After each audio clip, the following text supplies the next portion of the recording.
Hello, fellow Beyond the Gates viewers out there. I'm here to talk about yesterday and today's episodes of Beyond the Gates, August 4th and 5th, 2025.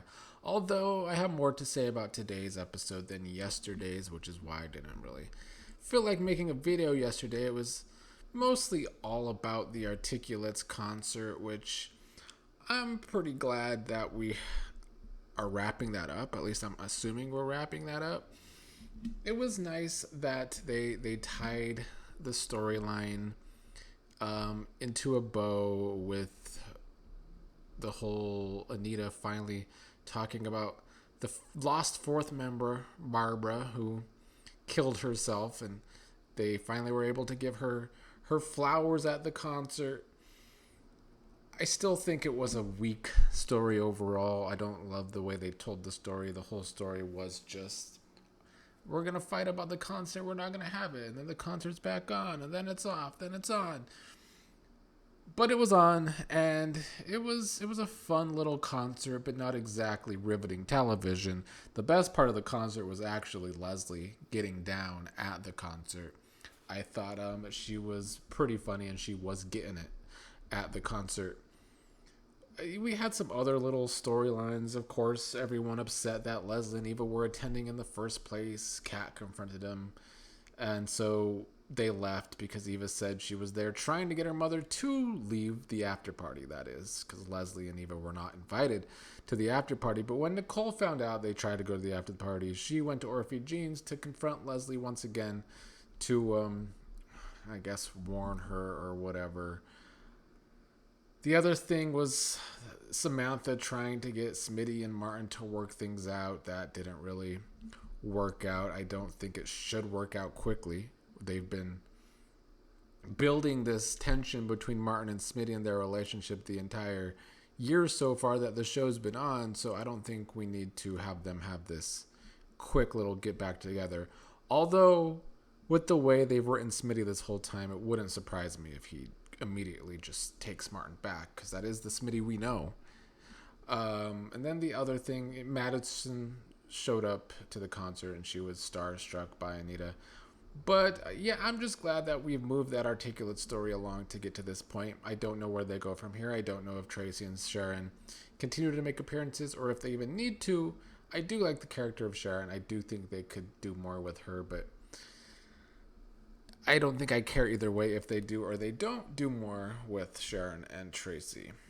Now, as for today's episode, we'll start with Nicole. First, we have Nicole trying to warn Vanessa about Joey.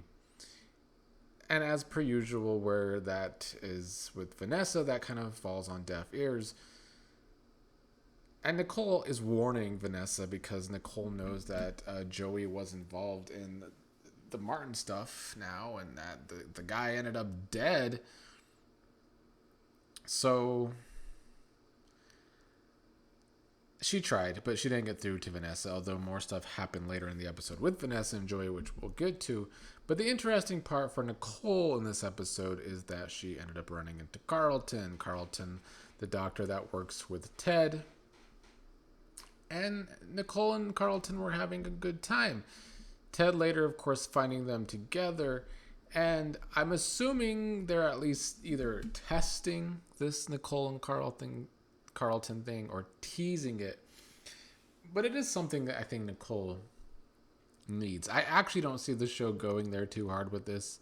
This show tends to tease us with something and then not go fully in it. And that's a problem, actually. But that's what I expect from this. I don't expect Nicole and Carlton to be some actual budding relationship. I think Nicole will say something like she's not ready if they do continue to get close. On the Ted side of things, the show has not done the greatest job of depicting Ted as someone who's actually trying to win his wife back that he wronged for having an affair all those years ago and lying about it and having a kid and all of that.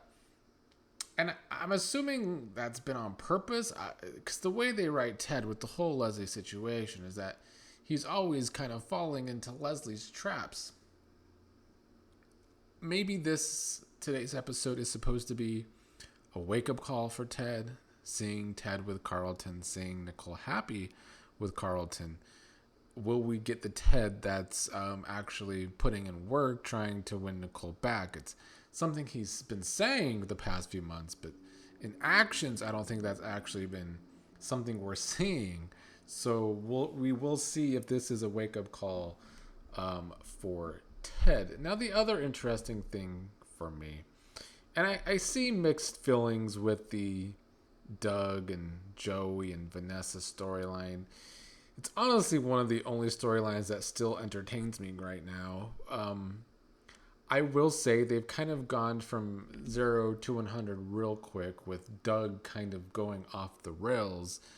They've depicted him as more of a drinker lately rather than a gambler, so I guess he's picking up another addiction.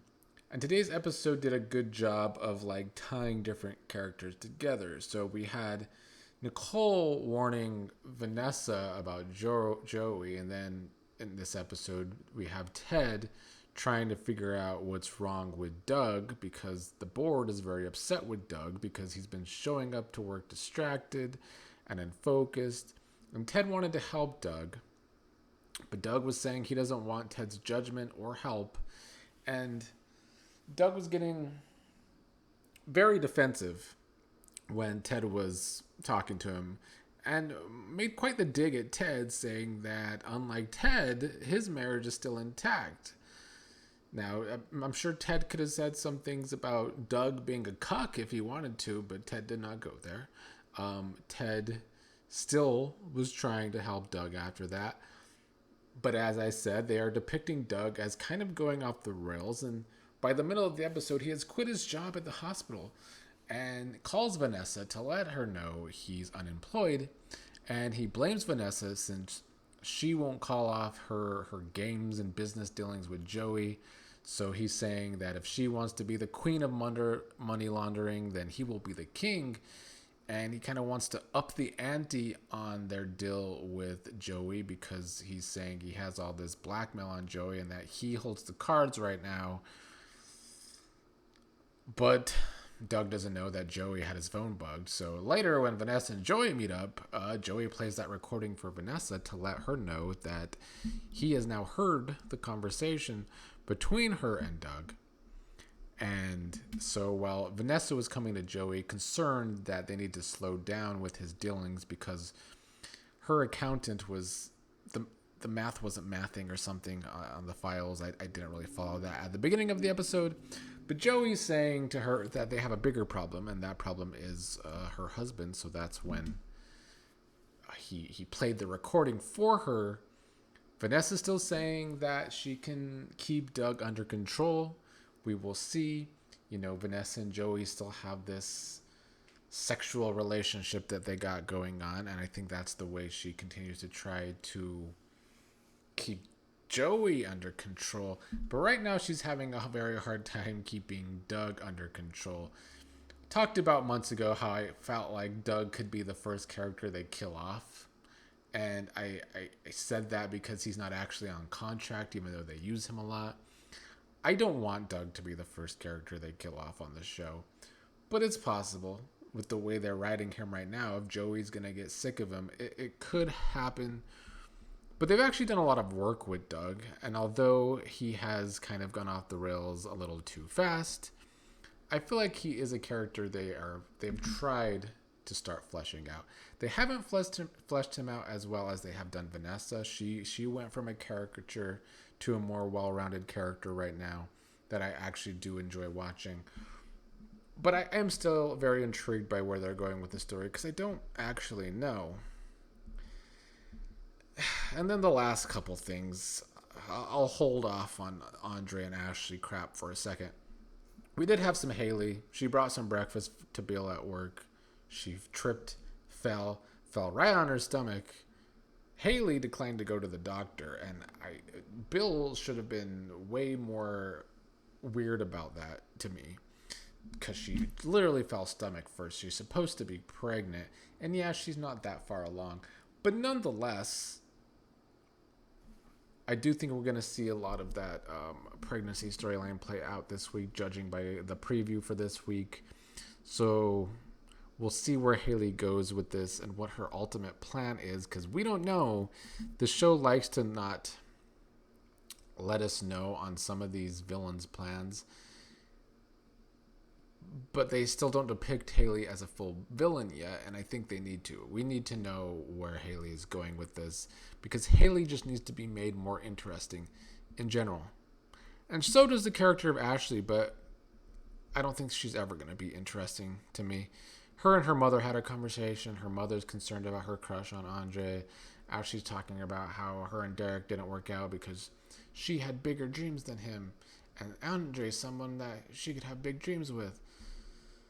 I'm not sold, because at the same time, Danny and Andre are waking up in bed together per usual. And when they're eating, Danny had a good quip saying that Andre does have an appetite for bland when they were talking about the food, which was a shot at Ashley. And then later, Danny's telling him that if Ashley wants more than friendship, he's going to have to let her down gently. I still think we're probably going to have Andre still going between both women. But the chemistry is just never going to be there with Andre and Ashley, so it's still going to like fail if they're going to continue to go for this triangle. It's going to fail because Andre and Ashley don't have chemistry. And then the writing calls Ashley out for being bland and unseasoned. So the writing clearly knows that Ashley's bland and unseasoned. So, like, how are we expected to root for Andre and Ashley? I guess we're not. I don't know. I just don't know what we are supposed to feel about the Ashley character other than that she's fast forward material. It's the way that we see her and the way they write her. It's weird. It's just very strange to me. I do wish the writing would acknowledge that Tomas, aka Thomas, as I like to call him, is unseasoned as well.